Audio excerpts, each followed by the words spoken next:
Hi, and welcome to the second episode of Erin Talks about K-dramas. In this episode, I'm going to be talking about Kdrama Stairway to Heaven. I'm just going to go over the summary. So Stairway to Heaven is about Jungsa. Her father was a widower. And after her mom died of ocular cancer, he was very lonely, so he decided to remarry.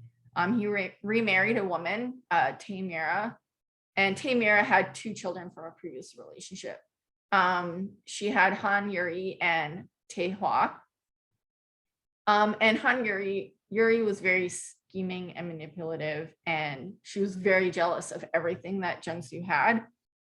And so she and Tamira, ended up feeding this jealousy by basically encouraging her daughter to win over Jungsu however she could. So Yuri started doing this by ingratiating herself into Jungsu's friend group, and eventually Jungsu was forced out of her own friend group. Jungsu was always like top in class. Eventually, Yuri ended up being at the top of the class, which forced Jungsu down. And the icing on the cake was that Yuri decided she was going to steal Jungsu's childhood sweetheart. But their bond was like this. So not even going to America to study abroad could break their bond. So what can I say about her son, Taehwa? Mira basically had no use for her son, as she focused all her energy on her daughter. So he was pretty much ignored. And he's very quiet and shy. And Jungsu made the effort to befriend him. And due to her kindness, he eventually developed a one-sided love for her. So you fast forward quite a while later, and Cha Song, Jungsu's childhood sweetheart, is coming back from studying abroad. And on the night that he was due to come back, Jungsu was hit by a car. And it was believed that she had died. But she didn't die. She just had amnesia. Taehwa discovered that she was still alive and used that as an excuse to leave the main house. And so he gave her a new name and they relocated somewhere else. So I guess Yuri ended up getting what she wanted after all, because Cha Sung ended up dating her. And on the night, and then eventually he asked Yuri to marry him. So fast forward, it's now like 5 years later, and on the eve of his engagement party to Han Yuri, he sees somebody that looks exactly like Jungsu. So he starts to like investigate what happened to her. So Stairway to Heaven's genre is that it's a romance and a melodrama. It's 20 episodes. It aired from 2003 to 2004, and its episode duration was 1 hour, 10 minutes. So I tried to find description on the characters, and I couldn't. Not even Wikipedia had it, which was where I got the character descriptions from Voice Over Flowers. So all I can talk about is the actors that played these characters. So you have Kwang Sang-woo, who played Cha Sung-ju. You have Choi Ji-woo as Han Jung-soo or Kim Ji-soo. You have Shin Hwan-jun as Han Tae-hwa, and then you have Kim Tae-hee as Han Yuri. So I just want to say, before I go into my thoughts, there are going to be spoilers. So if you don't want spoilers, I suggest you stop watching this video now.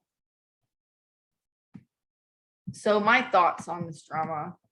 I guess I decided to talk about it first because to get it out of the way, because that's how much I hated this drama.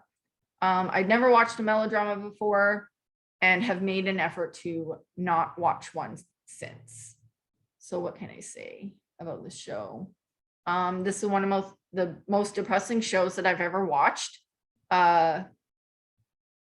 if something happy happened to the main female lead, Jung-soo, then you can guarantee that something tragic would happen like right around the corner.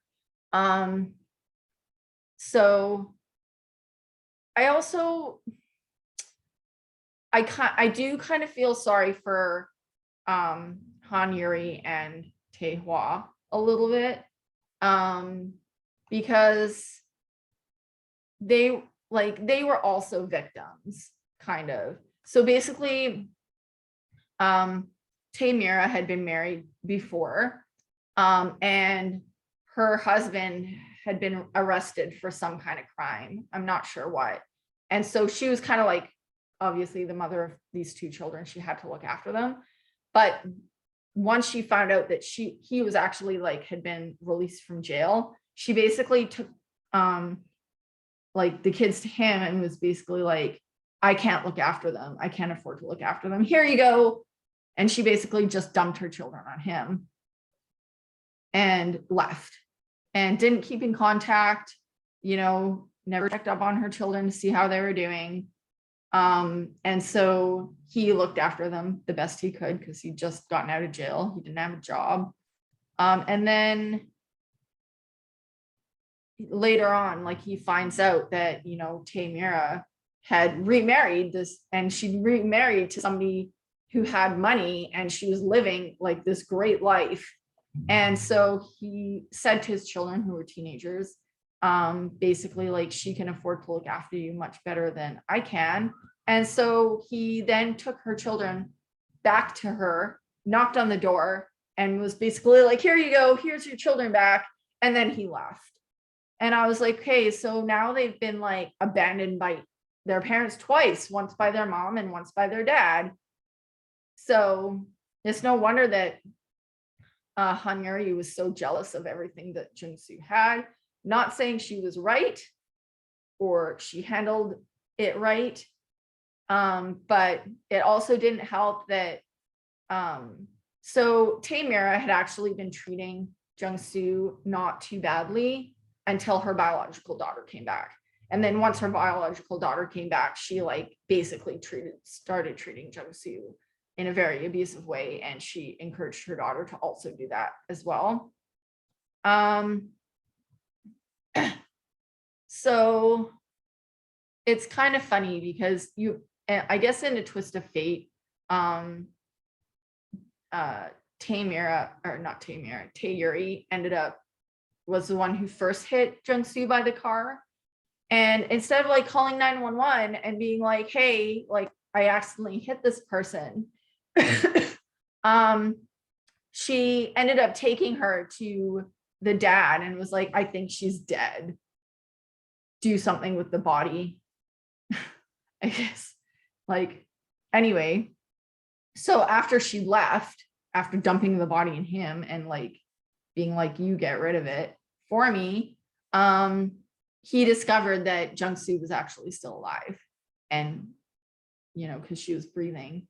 So they didn't take her to hospital because they didn't want to explain what happened. And so she eventually recovered, but when she recovered, she had amnesia.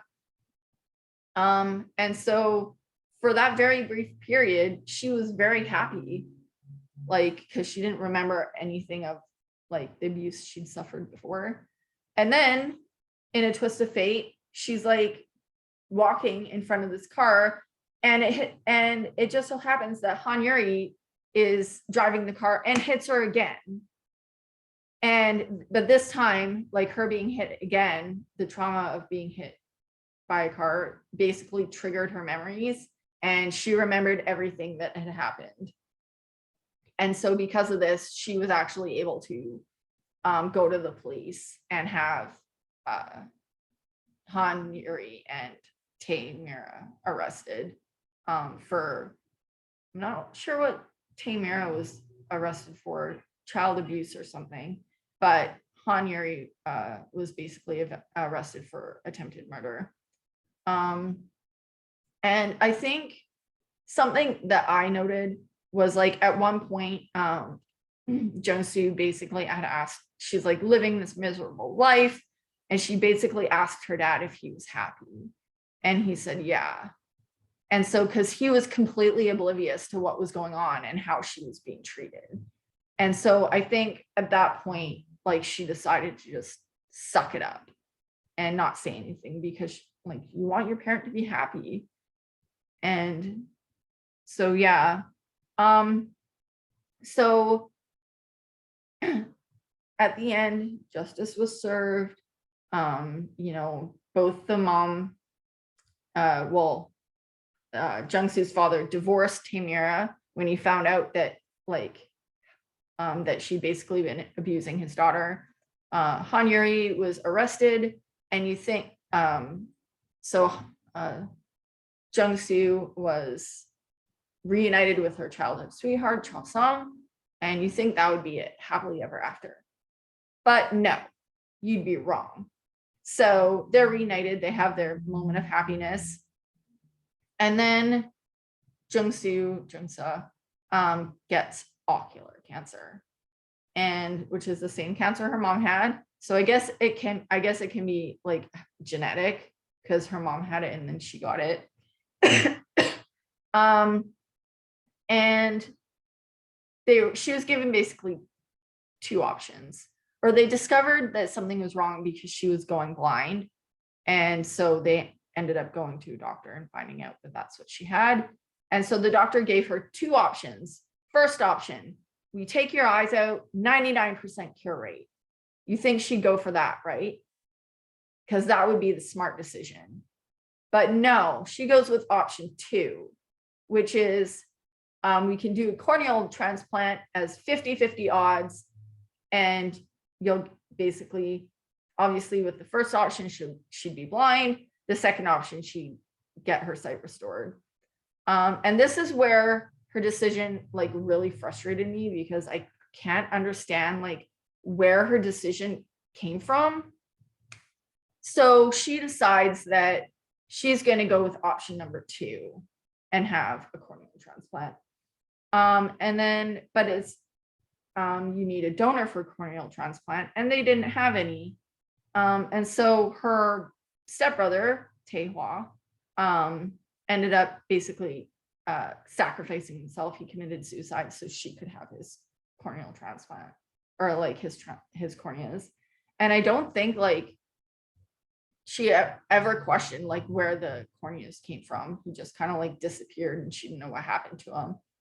I think. I could be wrong. It's been a while since I watched this movie.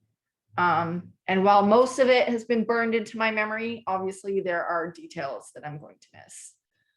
So she went with option number two. She got the corneas from her stepbrother. And you think that that would be it, right? That now, like, there would be a happy ending. But no, the cancer comes back and she ends up dying. What a waste of the sacrifice that her stepbrother made. And it basically, rendered his sacrifice completely pointless. And I think I remember so much of this show because I was so traumatized with how depressing it is that it's like branded into my memory like a scar, and I just can't forget it. It's one of those dramas where I wish I could take back my time and not have watched it. But if you like these kind of dramas, then I do encourage you to watch it for yourself. But yeah, it's very depressing. And I don't like depressing shows. I'm a happy ending kind of person, which I discovered from this show. So, yep, if you want to watch it, I give you all the encouragement.